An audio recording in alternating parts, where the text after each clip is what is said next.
The last thing my mother ever wore was a necklace my father sold for $50 and a six-pack of cheap beer. He laughed when I asked where it went, called it worthless junk, said I should thank him for clearing out the clutter. 20 years of memories, 20 years of my mother's love, reduced to pocket change for his addiction. But here's what my father didn't know. That worthless junk was worth more than he'd earn in 3 lifetimes. And when the pawn shop owner called me, his voice shaking, everything changed. My name is Delilah Nelson. I'm 28 years old, and this is the story of how I discovered that the people who dismiss you the loudest are often the ones who understand your value the least. If you're watching this, please subscribe and let me know where you are watching from. I need to take you back 20 years, to a hospital room that smelled like antiseptic and wilting flowers. My mother was dying. Ovarian cancer, stage 4. The doctors had stopped talking about treatment options and started talking about making her comfortable. I was 8 years old, and I didn't understand why the adults kept crying when they thought I wasn't looking. But I understood one thing perfectly. My mother's necklace. She wore it every single day. A simple silver chain with a pale pink stone set in a plain metal frame. Nothing fancy. Nothing that would make you look twice if you passed her on the street. But to me, it was magic. When I was scared of thunderstorms, she'd let me hold the pendant while she sang. When I had nightmares, she'd press it against my forehead and whisper that Grandma Helena was watching over me. "This necklace crossed an ocean, baby girl," she told me once. "Your grandmother carried it all the way from Europe after the war. One day, you'll understand why." I never got to ask what she meant. On her last day, when the machines beeped slower and slower, she reached up with trembling fingers and unclasped the chain. Her hands were cold, so cold when she pressed it into my palm. "Keep it safe, Lily," she whispered. My childhood nickname. "It's more than you know." Those were the last words she ever said to me. I was 8 years old, clutching a necklace I didn't understand, watching my mother slip away. And I made a promise to myself. I would protect this piece of her forever. I had no idea how hard that promise would become to keep. My father wasn't always a monster. I have a photograph from my parents' wedding day. He's wearing a rented tuxedo that's slightly too big, and he's looking at my mother like she hung the moon. His smile is so wide it crinkles the corners of his eyes. He looks happy. He looks like someone who would protect his family from anything. That man died the same day my mother did. The Frank Nelson who came home from the funeral was someone else entirely. He started drinking that night. Just a few beers, he said, to take the edge off. Within a month, it was a 6-pack a day. Within a year, he'd moved on to whiskey. The bills piled up. He lost his job at the plumbing company. And slowly, piece by piece, our house began to empty. First it was the small things, the decorative plates my mother collected, her books, the vintage radio that used to play in the kitchen while she cooked. "Just clearing out clutter," he'd say, his words slurring by dinner time. "Your mother had too much stuff anyway." Then it was her jewelry box. I came home from school one day to find him pawing through her earrings, her bracelets, her rings. My heart stopped. "Where's the necklace?" I demanded. He looked at me with bloodshot eyes. "What necklace?" I ran to my room and checked the secret spot under my bed where I'd hidden it the day after the funeral. Still there, still safe. From that day forward, I never left it in the same place twice.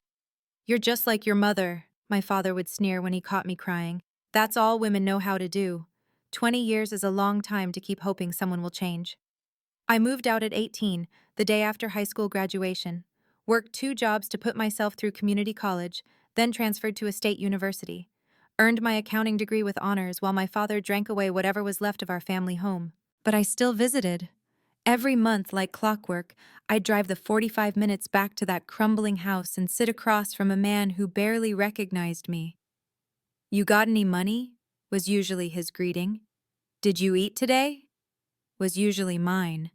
I'd bring groceries, pay his overdue electric bill, listen to his promises that he'd start going to AA meetings, that he'd cut back, that things would be different this time.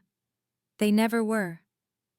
My therapist, the one I started seeing in college, called it codependency. My best friend called it being a doormat. I called it doing the right thing, because despite everything, he was still my father. The necklace stayed hidden.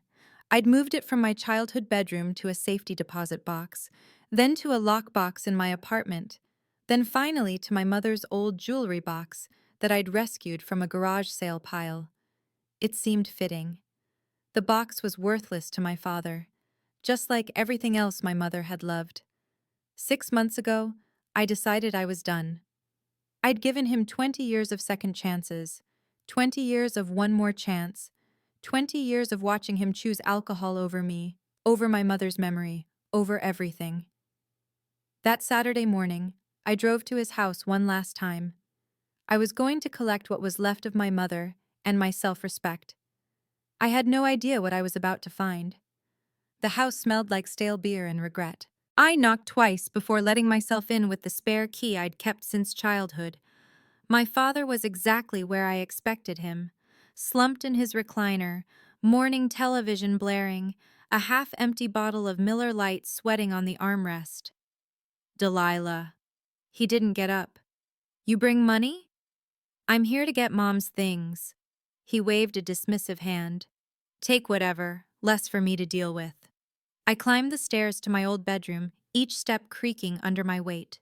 The room was exactly as I'd left it. My father had never bothered to change anything. Why would he? That would require effort. My mother's jewelry box sat on the dresser where I'd placed it during my last visit. I opened the lid, already reaching for the familiar shape of the necklace. My fingers found empty velvet. I checked again. Checked the hidden compartment. Checked behind the dresser, under the bed, in every drawer. Gone.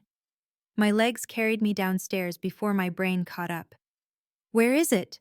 My father looked up, annoyed at the interruption. Where's what? The necklace. Mom's necklace. The one with the pink stone. Recognition flickered across his face, then something worse, amusement. That thing? He laughed, actually laughed. Sold it last week, got $50 from the pawn shop on 5th. Enough for beer and smokes. The room tilted. You what? $50? That's more than it was worth, honestly. You should thank me for getting rid of that junk. I didn't scream. I didn't cry. I asked one question. Which pawn shop? He told me. And everything that happened next began with that answer. Webb's Pawn and Antiques was a narrow storefront wedged between a laundromat and a check-cashing place. The kind of shop you'd walk past 100 times without noticing. I pushed through the door, a bell chiming overhead, and stepped into another world. The walls were lined with glass cases filled with watches, jewelry, old coins, and things I couldn't identify. The air smelled like wood polish and old paper. Somewhere in the back, a grandfather clock ticked steadily. Behind the counter sat a man in his late 60s, silver-haired, with gold-rimmed glasses perched on his nose. He was reading a thick book, something about gemstones I noticed, and didn't look up immediately. Help you? His voice was pleasant but distracted. I'm looking for a necklace. Silver chain, pink stone, simple setting. A man sold it to you about a week ago. Frank Nelson. The book snapped shut. The man, Marcus Webb, according to the nameplate on the counter, looked at me over his glasses. Really looked, like he was seeing something he hadn't expected. You're related to the seller? He's my father. The necklace belonged to my mother. Marcus Webb stood up so fast his chair scraped against the floor. His face had gone pale. Wait here. He disappeared into a back room. I heard a heavy door open, then close. The grandfather clock ticked. My heart pounded. When he returned, he was carrying a small velvet box. His hands, I noticed, were trembling. He set the box on the counter between us and opened it slowly. There it was. My mother's necklace. The pink stone caught the light and seemed to glow. Miss, Marcus Webb said, his voice barely above a whisper. Do you have any idea what this is? I stared at the necklace, then at Marcus Webb's pale face. It's my mother's necklace. She wore it every day until she died. He shook his head slowly, like a man who'd just witnessed something impossible. May I? He gestured toward a jeweler's loop on the counter. I nodded. He picked up the pendant with reverent fingers, more carefully than my father had ever touched anything in his life, and examined the stone under magnification. His breath caught. I knew it, he murmured. I knew it the moment I saw it. Knew what? Marcus Webb set down the loop and looked at me with an expression I couldn't read. Awe? Disbelief? This isn't rose quartz. It's not pink topaz or morganite. He paused. This is a pink diamond. The words didn't register. A diamond? Not just any diamond. The color, saturation, the clarity, the way it refracts light. He shook his head again. I spent 30 years as a gemologist at Sotheby's before I retired. I've seen maybe 3 stones like this in my entire career. This is a Golconda diamond. I didn't know what that meant. My confusion must have shown. Golconda was a mine in India, he explained. It closed centuries ago. The diamonds it produced are considered the finest in the world. The Hope diamond came from Golconda. So did the Koh-i-Noor. My legs felt weak. What are you saying? Marcus Webb met my eyes. I'm saying your father sold this necklace for $50. I've kept it in my safe for a week because I couldn't believe what I was seeing. He paused. Miss Nelson, this stone is worth at least $2 million. The grandfather clock ticked. I forgot how to breathe. $2 million. The number echoed in my head like a bell that wouldn't stop ringing. $2 million. My father had sold $2 million for a week's worth of beer. I'll give it back to you, Marcus said quickly. For what I paid, $50. I knew something was wrong the moment your father walked in. He was drunk, couldn't even tell me where he got it. I should have refused the sale. Why didn't you? He sighed. Because I wanted to protect it. If I hadn't bought it, he would have taken it somewhere else. Somewhere that wouldn't have recognized what it was. It would have been melted down for scrap, and the stone would have ended up in some tourist shop in Vegas. I looked at the necklace, really looked at it for the first time since I was a child. All those years, my mother had worn a fortune around her neck, and she'd never said a word. Why wouldn't she tell me? That's not a question I can answer. Marcus closed the velvet box gently. But I can tell you this. If you want to claim this legally, you'll need documentation. Proof that it belonged to your mother, not your father. Proof that he had no right to sell it. My mind raced. Documentation. Proof. Then I remembered. My mother had a safety deposit box at First National Bank. She made me a cosigner when I turned 18. My father doesn't know it exists. Marcus nodded slowly. That would be a good place to start. I reached into my purse and pulled out $50, the exact amount my father had received for 20 years of my mother's love. Keep it safe for 1 more week, I said. I have research to do. The bank manager remembered my mother. Margaret Nelson, she said softly, pulling up the records. She was one of our longest-standing customers. I was so sorry to hear about her passing. That was 20 years ago. Some people you don't forget. She led me to the vault, past rows of identical metal boxes, until we reached number 247. My hands shook as I inserted my key alongside the bank's. The box was smaller than I expected. Inside, a manila envelope, yellowed with age, my birth certificate, a few photographs, my parents' wedding, my grandmother as a young woman, a family I didn't recognize standing in front of a European-style house, and a sealed envelope with my name written in my mother's handwriting. I opened it right there in the vault, my heart pounding. 2 items fell out. The first was a letter, 3 pages of my mother's careful script. The second was an old document, creased and fragile, covered in French text I couldn't read. At the bottom was an official-looking seal and a date, 1946. I started with the letter. My dearest Lily, if you're reading this, it means I couldn't tell you myself. I'm sorry for that. Some secrets are too heavy to share while you're still carrying them. Your grandmother was braver than any of us knew. The letter went on, but my eyes caught on a phrase halfway down the second page. The diamond was a gift of gratitude given to your grandmother by the family she saved. I read the sentence again, then again. My grandmother hadn't just owned a valuable necklace, she'd earned it, and the story of how she'd earned it was about to change everything. My grandmother Helena came to America in 1947 with nothing but a suitcase and a secret. According to my mother's letter, Helena had worked as a lady's maid for an Austrian aristocratic family before World War II. When the Nazis rose to power, the family, who had Jewish heritage, became targets. Helena could have walked away. She was nobody, a servant, invisible to the authorities. No one would have blamed her for saving herself. Instead, she helped them escape. The letter didn't go into details. My mother wrote that Helena refused to speak of it, even decades later. But the family made it to Switzerland, then eventually to America.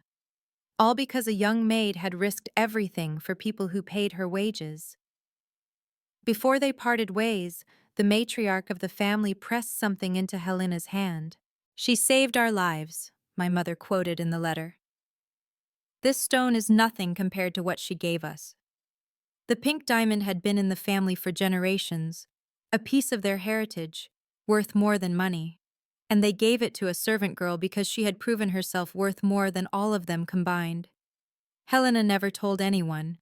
She set the diamond in a simple silver frame, wore it like costume jewelry, and took the secret to her grave.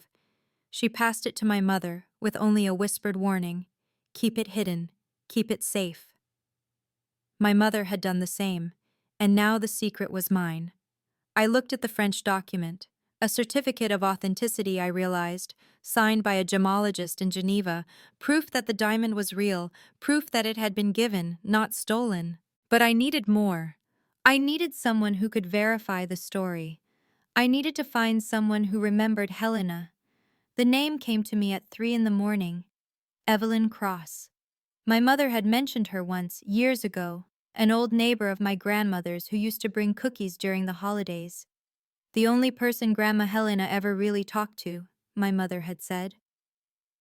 It took me 2 days of searching through old records and social media to find her.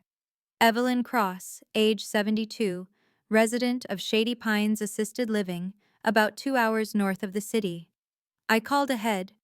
The nurse who answered sounded surprised. "Mrs. Cross doesn't get many visitors, she'll be thrilled." The drive felt endless. I rehearsed what I would say, how I would explain why a stranger was asking about events from 50 years ago. But when I walked into Evelyn's room, small, sunny, filled with photographs, she took one look at me and smiled. "You're Helena's granddaughter. You have her eyes." I hadn't expected that. "You knew my grandmother?" "Knew her? Honey, I was her best friend for 40 years. Evelyn gestured to a chair beside her bed. "Sit. Tell me why you're here." I told her everything. The necklace, my father, the pawn shop, the letter. When I finished, Evelyn was quiet for a long moment. "I made a promise," she finally said. "Helena made me swear on my mother's grave that I would never tell anyone about that diamond.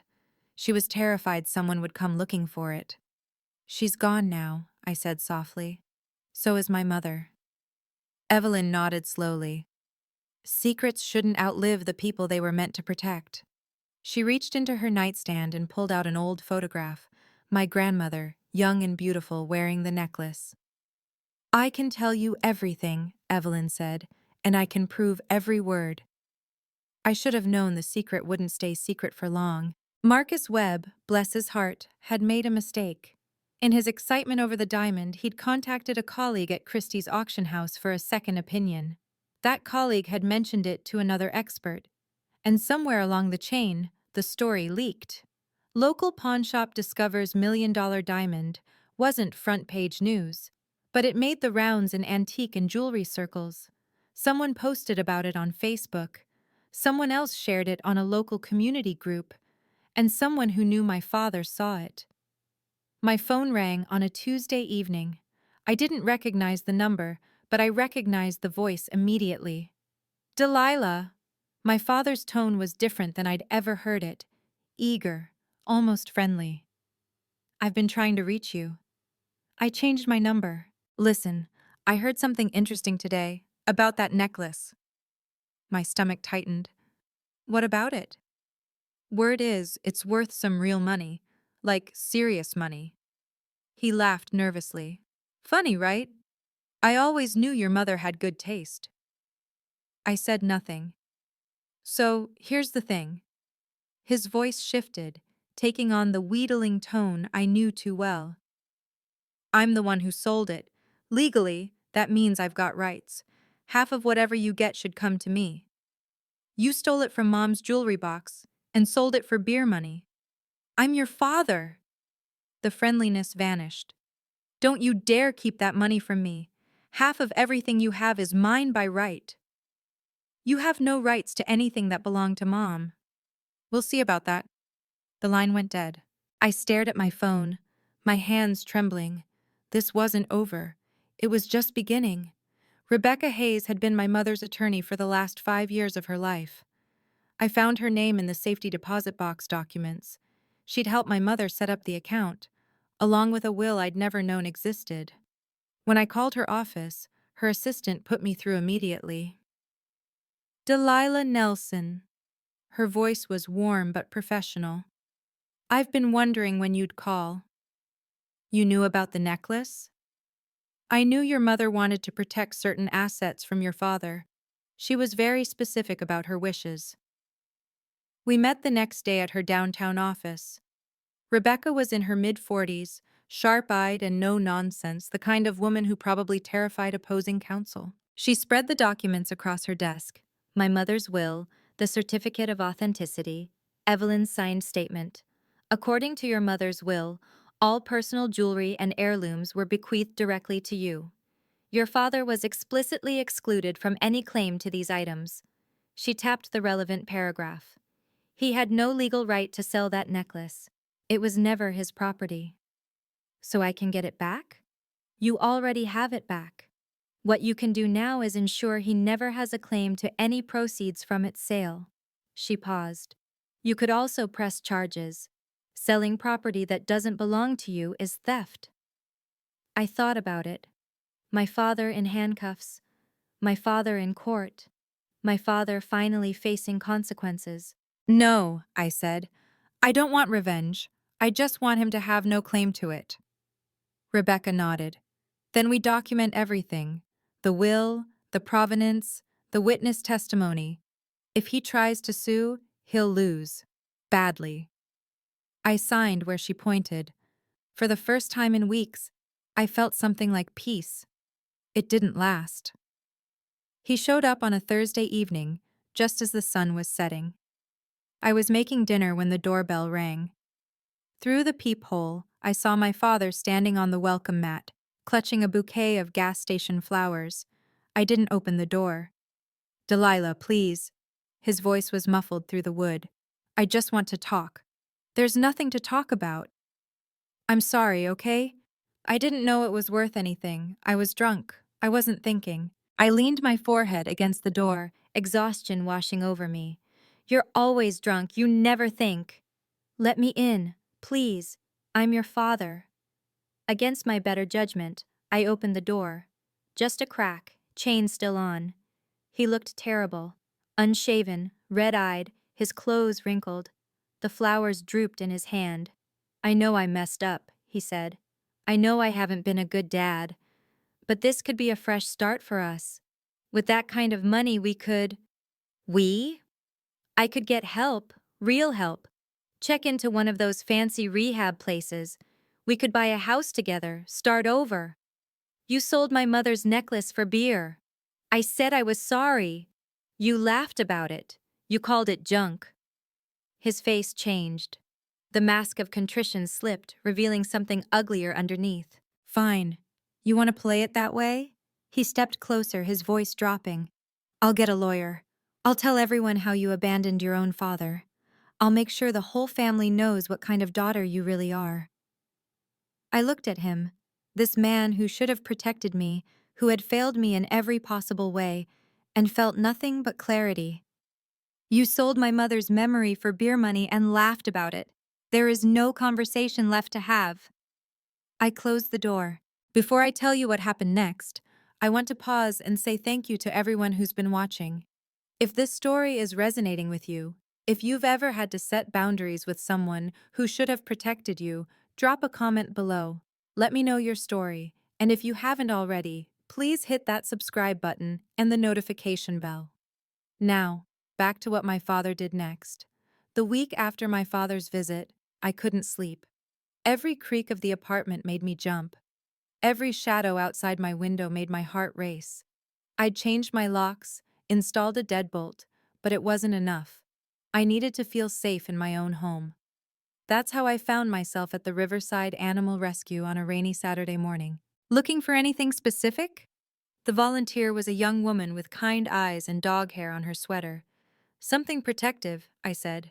I live alone. She led me past rows of kennels, yapping terriers, hopeful mutts, sleepy seniors, until we reached a larger enclosure at the back. Two Rottweilers lay side by side, watching us approach. They were massive, easily 100 pounds each, with matching black and tan coats and intelligent eyes. Bruno and Max, the volunteer said. They're brothers. Previous owner passed away, and the family didn't want them. They've been here 6 months. I knelt down. Bruno, the larger one, pressed his nose against the chain-link fence and sniffed my hand. His tail began to wag. They're incredibly loyal, the volunteer continued, very protective of their person, but gentle as lambs once they know your family. I looked into Bruno's brown eyes and saw something I recognized, the look of someone who'd been abandoned by people who were supposed to love them. I'll take them both. The paperwork took an hour. The pet store trip for supplies took another 2. By evening, Bruno and Max were sprawled across my living room floor, already acting like they owned the place. I also ordered a security camera system, motion-activated lights, a reinforced back door. Not because I was scared, because I'd learned that preparation was better than regret. The story spread faster than I expected. Marcus Webb, it turned out, had given an interview to the local newspaper. He hadn't meant any harm. He was proud of his discovery and wanted to share the remarkable story of a diamond that had crossed an ocean and survived a war. Local pawn shop owner uncovers hidden treasure, read the headline. The article included details about the necklace, its estimated value, and, despite my request for privacy, my family's name. The comment section was brutal. Frank Nelson sold a $2 million necklace for beer money? That's the saddest thing I've ever heard. I know that guy. He's been a drunk since his wife died. No surprise here. Imagine throwing away your family's legacy for a 6-pack. Pathetic. I didn't read them all. I didn't have to. Within a week, everyone in our small community knew the story. My father's drinking buddies stopped inviting him to poker night. The bartender at his favorite dive started giving him looks. Even his own brother, my Uncle Ray, who I hadn't spoken to in years, called to tell me he was disgusted by what Frank had done. My father, predictably, blamed me. "You're trying to destroy me!" He left the voicemail at 2 a.m, his words slurring. "After everything I did for you, I raised you, I put a roof over your head." I saved the voicemail, added it to the file Rebecca was building. What my father didn't understand, what he would never understand, was that I hadn't told anyone. Marcus had. The newspaper had. The community had formed its own opinion based on facts. I wasn't destroying him. He had destroyed himself 20 years ago. The world was just finally noticing. I decided to sell the diamond at a charity auction. It wasn't an easy decision. Part of me wanted to keep it, this last piece of my mother, my grandmother, a legacy of courage I was only beginning to understand. But every time I looked at it, I thought about what my mother had written in her letter. Use it to build something good. The Children's Hope Foundation supported kids who had lost parents. Kids like I had been once. It felt right. The auction was held at the Riverside Community Center, a modest venue, but packed. Over 100 people filled the folding chairs. Local business owners, antique collectors, journalists, and curious neighbors. Marcus Webb sat in the front row, beaming like a proud grandfather. Beside him, Evelyn Cross clutched her photograph of Helena. I was backstage, reviewing my speech, when I heard the commotion. "Sir, you need to leave. Get your hands off me! That's my daughter in there!" My blood went cold. I pushed through the curtain just in time to see my father stumbling down the center aisle. His shirt was untucked, his eyes wild, and even from 20 feet away, I could smell the alcohol. "Delilah!" He spotted me on the stage and pointed. "There she is, the thief!" The room went silent. 100 pairs of eyes swiveled between us. "That necklace is mine!" He was shouting now, his voice echoing off the walls. "I sold it! The money belongs to me!" Security guards moved toward him, but he kept coming. "Everyone here knows the truth. She's stealing from her own father." I gripped the podium, my heart pounding. And then, from the front row, an elderly woman rose to her feet. Evelyn Cross was 72 years old, barely 5 feet tall, and walked with a cane.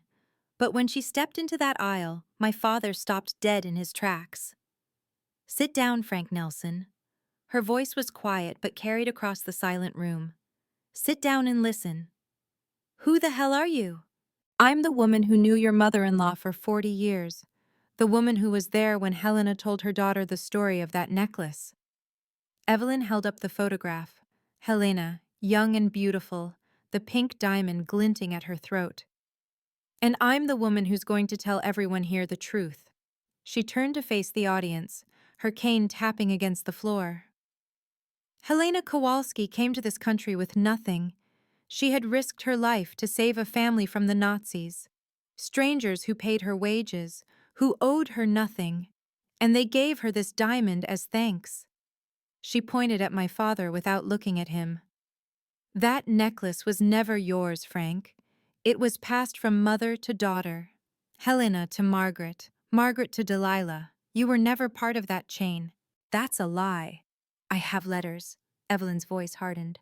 "I have photographs. I have a signed statement from the descendants of the family Helena saved, confirming every word." She paused.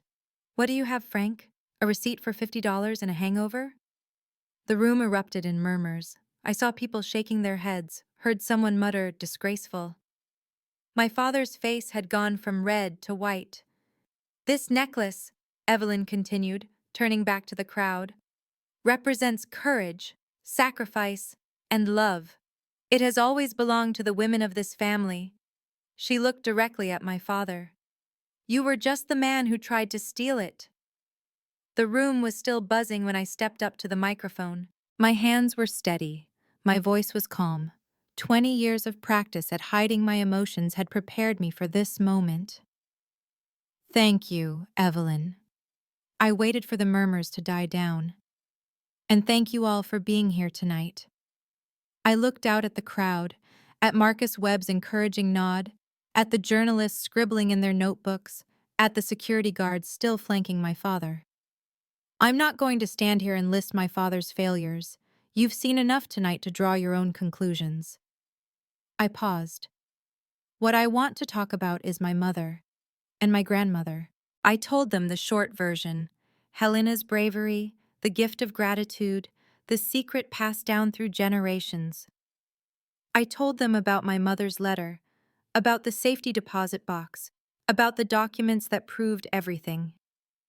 "This diamond is worth $2 million, I said, but its real value can't be measured in money. It represents what my grandmother was willing to risk for strangers, what my mother was willing to protect for her daughter." I took a breath. "Tonight, I'm donating 50% of the proceeds to the Children's Hope Foundation, because my mother wrote in her letter that I should use this gift to build something good. And I can't think of anything better than helping children who've lost their parents, children like I was, find hope again." Applause rippled through the room. I saw tears on several faces. "I'm not here to humiliate anyone," I added, my eyes finding my father's. "I'm here to honor my mother and my grandmother. Their memory deserves better than $50 and a six-pack." The applause grew louder. My father stood frozen, utterly alone. The security guards approached my father with professional calm. "Sir, we're going to have to ask you to leave." For a moment, I thought he might go quietly. His shoulders slumped, the fight draining out of him as the reality of the situation sank in. 100 people had just watched him be publicly exposed as a thief and a liar.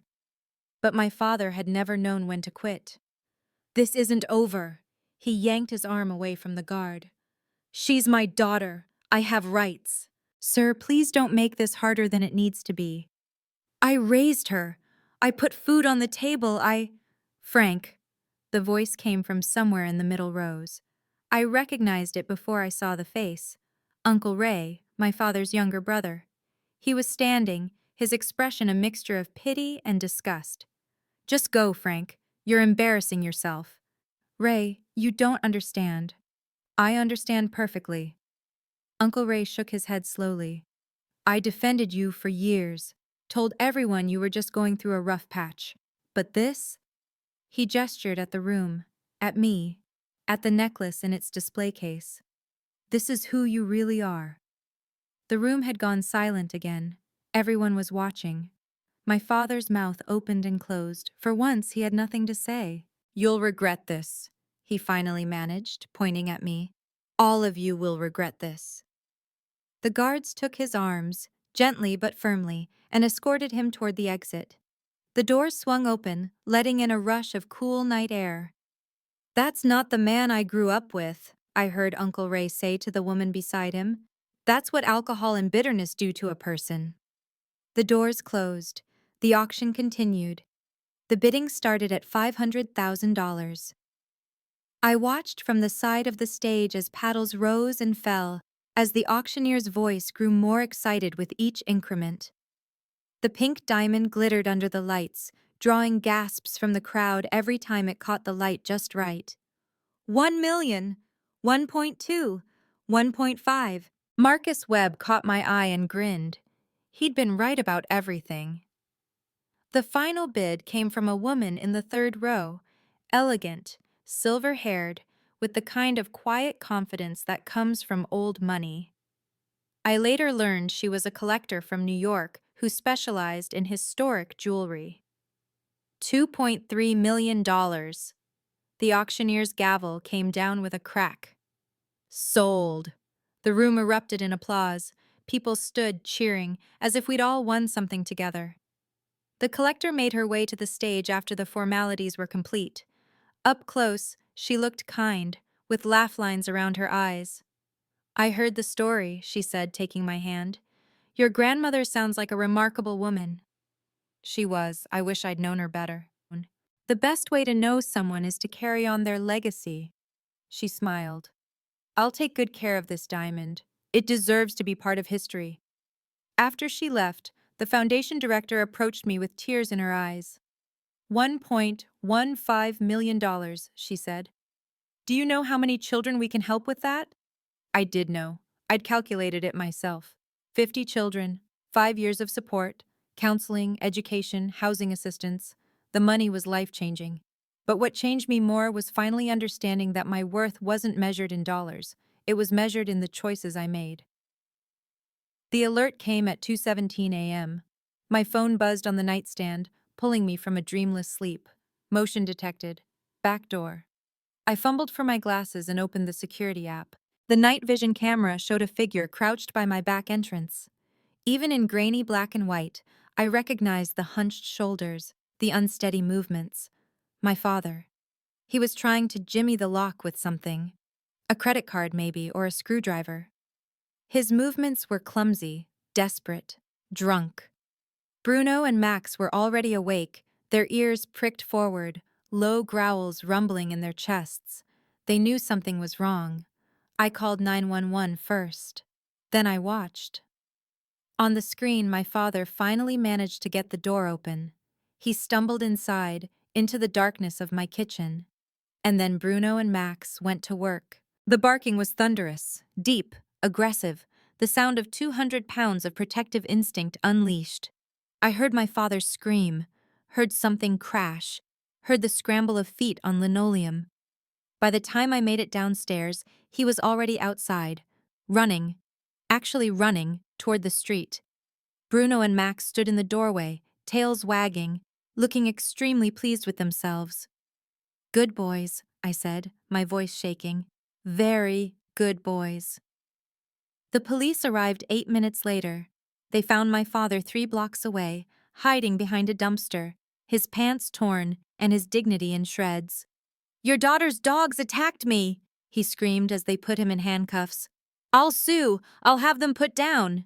The officer looked at me, then at Bruno and Max, who were sitting calmly at my feet. "Ma'am, are these dogs licensed?" "Yes, officer, and they're very well trained." He almost smiled. "I can see that." Can you imagine the look on his face?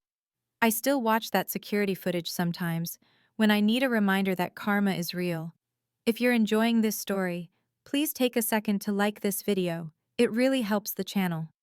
And comment below, have you ever had to protect yourself from someone who should have been protecting you? Let's talk about it. Now, let me tell you what happened after that night. The charges were straightforward: breaking and entering, attempted burglary, criminal trespassing.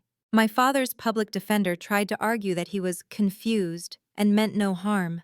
The security footage told a different story. I didn't attend the trial. Rebecca Hayes went in my place, armed with documentation of his threatening voicemails, his previous DUI conviction, and a detailed timeline of his harassment. The judge was not sympathetic. "Mr. Nelson, you broke into your daughter's home in the middle of the night after she explicitly told you to stay away." Judge Morrison peered over her glasses at my father, who looked smaller than I'd ever seen him. "You have a documented history of alcohol abuse and a pattern of threatening behavior. I see no reason to believe this was an isolated incident." My father's lawyer whispered something to him. He shook his head. 18 months suspended sentence," the judge continued.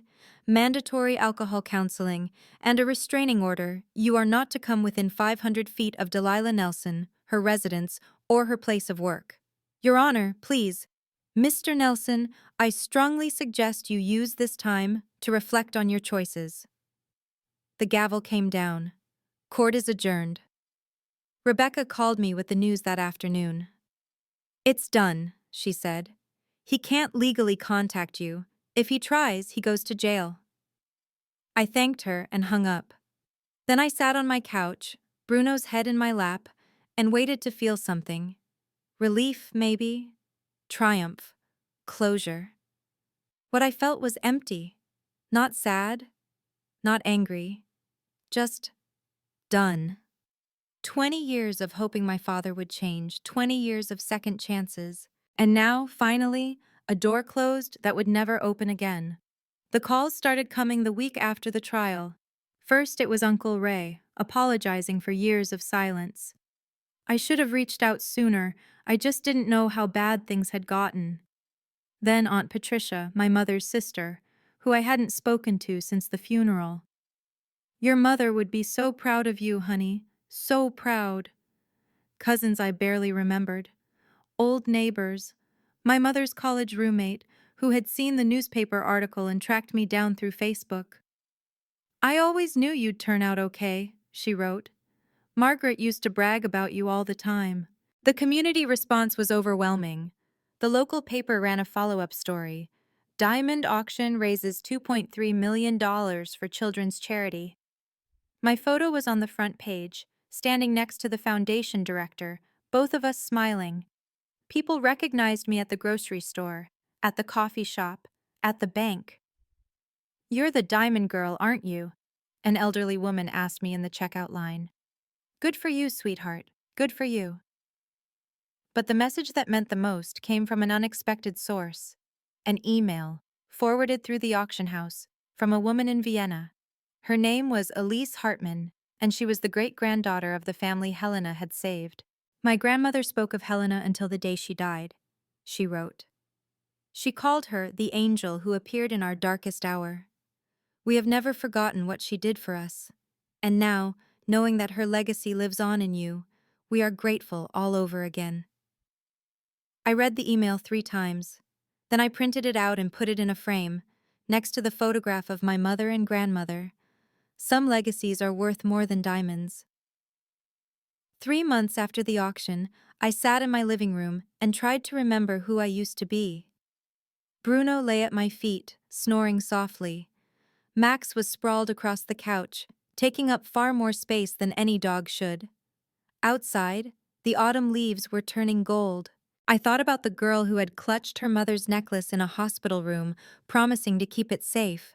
The teenager who had hidden it in a different place every week, terrified her father would find it. The young woman who had driven 45 minutes every month to visit a man who only saw her as a source of money. That girl had been so tired, so hopeful, so determined to believe that love could fix anything. She had been wrong about that last part. Love couldn't fix my father. Nothing could fix my father except my father, and he had made his choice a long time ago. But love had fixed me. My mother's love, preserved in a letter and a diamond. My grandmother's love, carried across an ocean. Evelyn's love, kept secret for 50 years. Marcus's love of history and truth. Even Bruno and Max's love, simple and unconditional.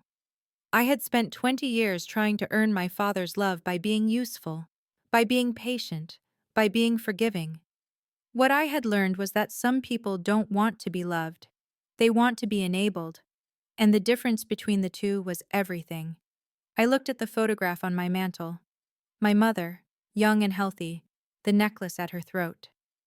"I understand now, Mom," I said softly. Bruno lifted his head, tail wagging. "Not the diamond," I told him. "Something better." He seemed to accept this and went back to sleep. The letter arrived on a Tuesday in November. I recognized the handwriting immediately, my father's cramped scrawl, unchanged since the birthday cards he used to sign when I was small.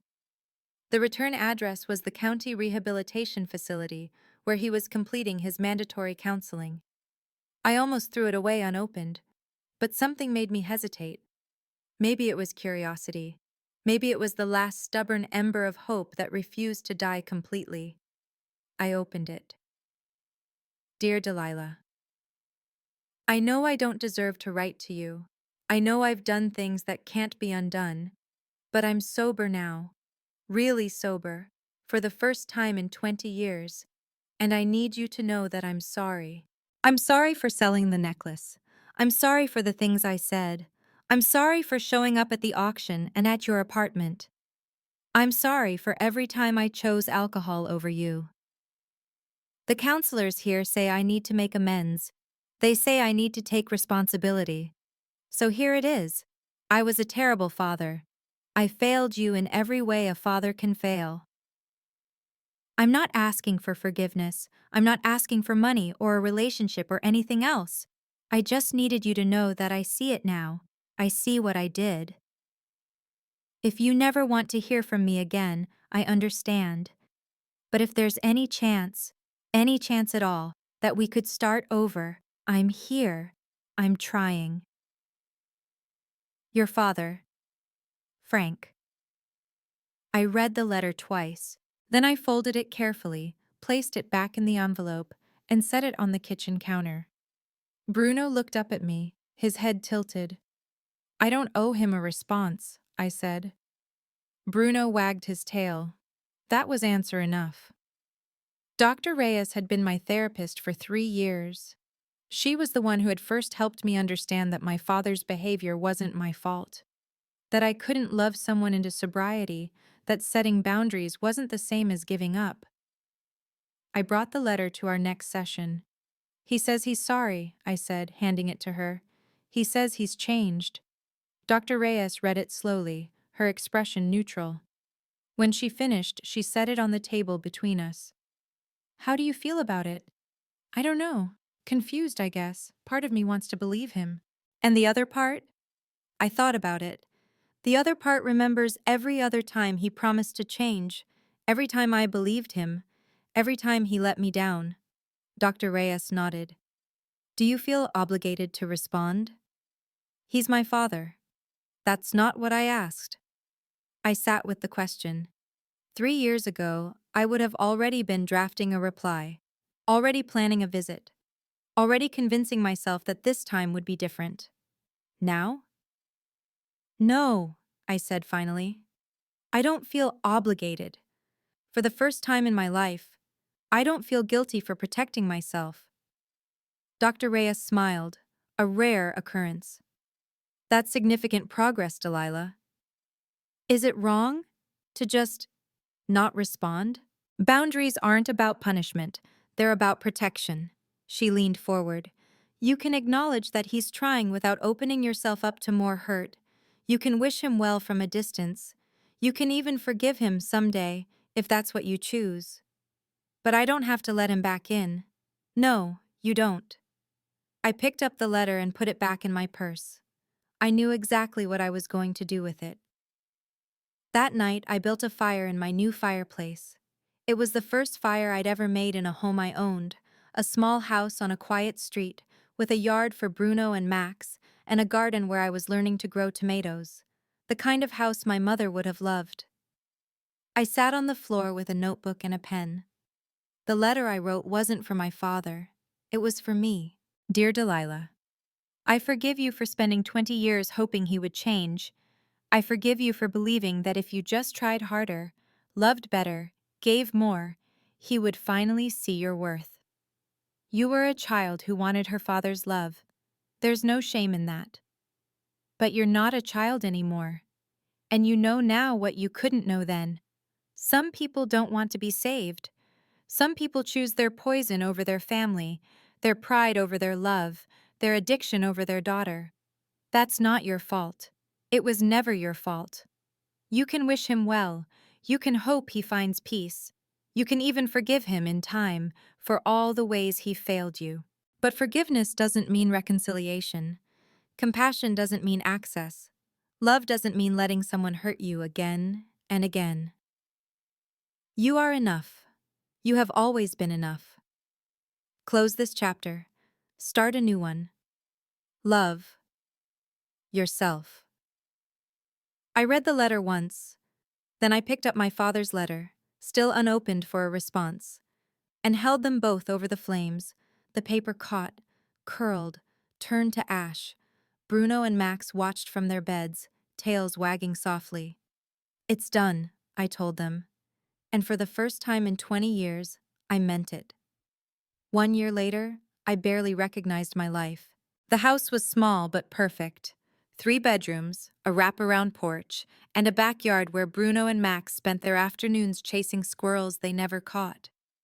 I'd painted the front door yellow, like my mother always wanted to do with our childhood home, but never got the chance.